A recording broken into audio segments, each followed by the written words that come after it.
Strange it now seems to sit in my peaceful study at Princeton, writing down this last chapter of the record, begun at a deserted farm in Grover's Mill.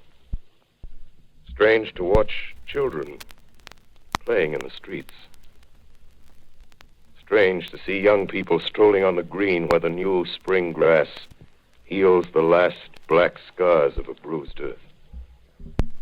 Strange to watch the sightseers enter the museum where the dissembled parts of a Martian machine are kept on public view.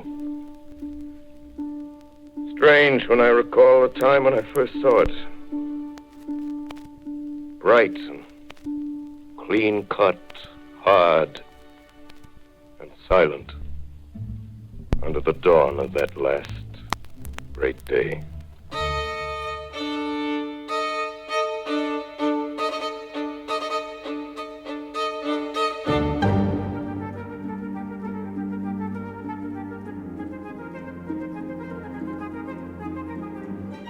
Thank you all for making the commitment to be here tonight as Cyanne and Aaron pledge their love to one another.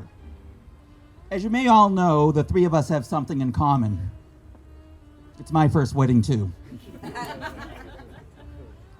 What do we do in the name of love? Well, everything and anything. We jump into freezing cold pools in the dead of winter simply because the one we love says, hey, let's go do this. Cyanne counts that memory as one of the moments that revealed to her that she was in love with Aaron. He could have just waited by the pool, watching her freeze. He could have stood by and pointed, laughing, saying how dumb it was. But instead, they took the plunge together, hand in hand. That is love. That's fun. And that's friendship. Cyanne and Aaron came together as friends. Today they pledge to each other not only their love, but also the strength, the warmth, and most importantly, the fun of true friendship. Cyanne, you are my friend, my partner in crime, my love, my lover. I promise to love you, honor you, and have fun with you. I promise to love you, honor you, have fun with you. And to share the rest of my life with you, we are forever. To share the rest of my life with you, we are forever. Aaron, you are my friend, my partner in crime, my love, my lover. Aaron, you are my friend, my partner in crime, my love, my lover. I promise to love you, honor you, and have fun with you. I promise to love you, honor you, and have fun with you. Soon. And share the rest of my life with you, we are forever. And share the rest of my life with you, we are forever. Cyanne, please accept this ring as a symbol of my love for you above all others. Cyanne, Pepper, Yes. Babe, No. please accept this ring as a symbol of my love for you above all others. It is my promise that wherever our journey takes us, I will be there for you wholeheartedly. I promise that wherever our journey takes us, I will be there for you wholeheartedly, all my heart. With this ring, I thee wed. With this ring, I thee wed. Aaron, please accept this ring as a symbol of my love for you above all others. Aaron, please accept this ring as a symbol of my love for you above all others. It is my promise that wherever our journey takes us, It is my promise that wherever our journey takes us, I will be there for you wholeheartedly. I will be there for you wholeheartedly. With this ring, I thee wed. With this ring, I thee wed. I got big knuckles.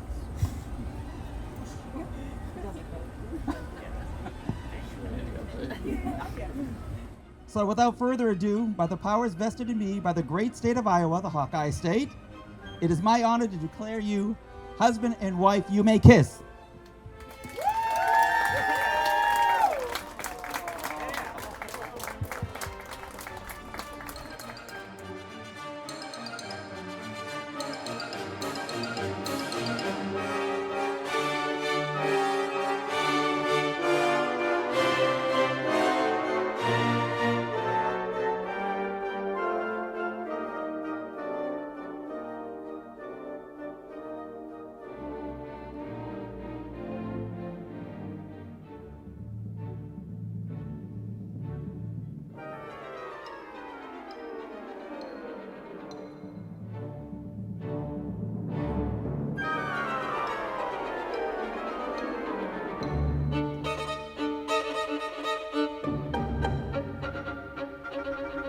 When Aaron was 5 or 6 years old, he played on a Little League soccer team.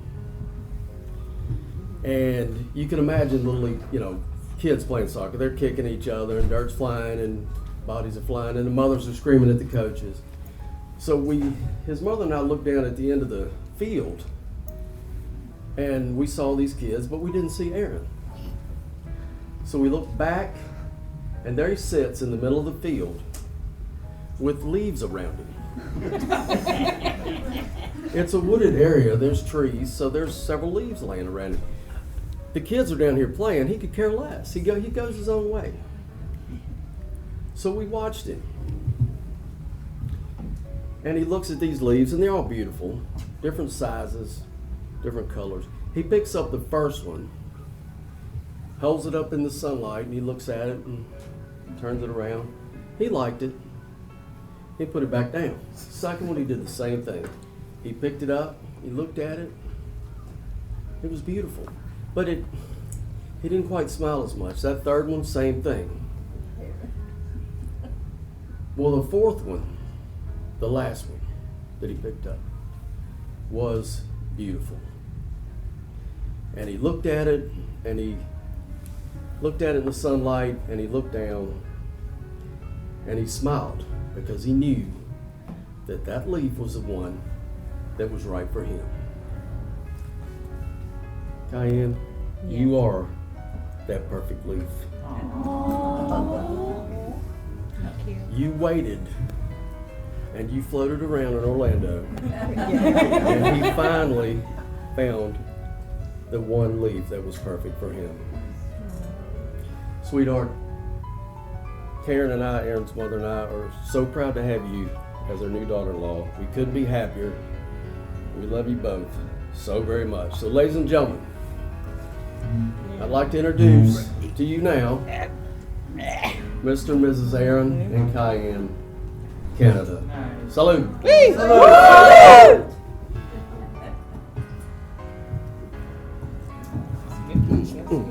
Now I get to talk. That's the way to do it. That's how we do it. First off, thank you everybody for being here. I know it goes without saying, but you can't begin to appreciate how grateful we are for you guys coming from near and far to help me and her and our families celebrate this thing that we're doing that none of our families ever thought we would do. Mm-hmm. None of our families ever thought we would get here. My mom and my grandmother will tell you how shocked they were when, after about 4 or 5 months of dating, when they first met Pepper, she had stepped away for a second and they were like, okay, so tell us, you guys can move in together, you talk about this. And they expected, because every last relationship I'd had, I'd say, oh, she's all right. But they asked, and I said, yeah, we're thinking about it. And jaws hit the floor. They were shocked. They'll tell you how shocked they were. And that this girl, Pepper, must be something pretty special if I haven't found one thing to run away from. Oh, well, okay. Anyway. Proceed. There's not much I can say, babe. We're going to build a life together. Mm-hmm. It's a little unconventional here in the early going. Oh, yeah. But there's no one else I would want to have this or any other experience with. I used to think that there wasn't going to be anyone for me. A few ex-girlfriends would end up telling me that as well. But it turns out I just wasn't willing to settle for someone I knew wasn't exactly right for me. And it's not like having a checklist of all the things that you think you want in a person. It's meeting someone who has qualities you never knew existed, let alone wanted in a partner. It's about someone who very quickly just feels right.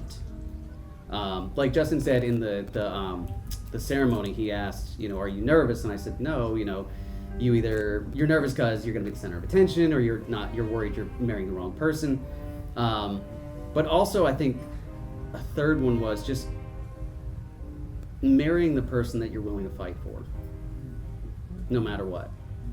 Thick and thin, ups and downs, rich or poor, sickness and in health. Mm-hmm. You got to be willing to fight for someone if you're going to stay married. I unofficially proposed to you after 5 months. I popped the question for real after 8 months. And now 2 years, 2 weeks and 5 days after I met you for the first time and developed a huge crush on you. You are my wife. Yeah. And I love you. I love you too. I'm gonna say it. My turn. I'm not gonna say much. Oh. His speech is gonna be 10 times better than mine because I had to be drunk before I decided I was even gonna speak in general. First of all, to all of you out here, I love every single one of you. Thank you so much, and thank you for Aaron's family for letting me be part of your family. And to my dad and my grandma and my stepmom Julie, thank you for being in my life. You could have said no, but you said no, that's my daughter. And to my mother, who's in the corner, I love you. She raised me. She puts up with me. And to my best friends, these two and this man right here. And to my husband. I'm sorry, his speech is going to be 10 times better than mine. Just thank you guys. But yeah, that's all I got. Thank you for coming to my TED Talk.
This is Orson Welles, ladies and gentlemen. Out of character, to assure you that the War of the Worlds has no further significance than as the holiday offering it was intended to be. The Mercury Theater's own radio version of dressing up in a sheet and jumping out of a bush and saying boo. Starting now, we couldn't soap all your windows and steal all your garden gates by tomorrow night, so we did the best next thing.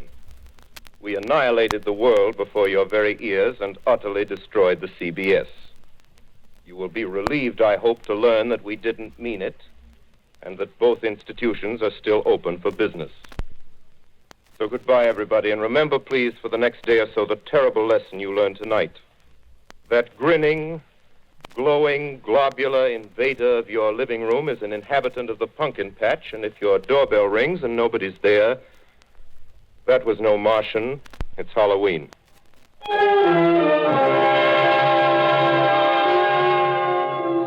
This is the Columbia Broadcasting System.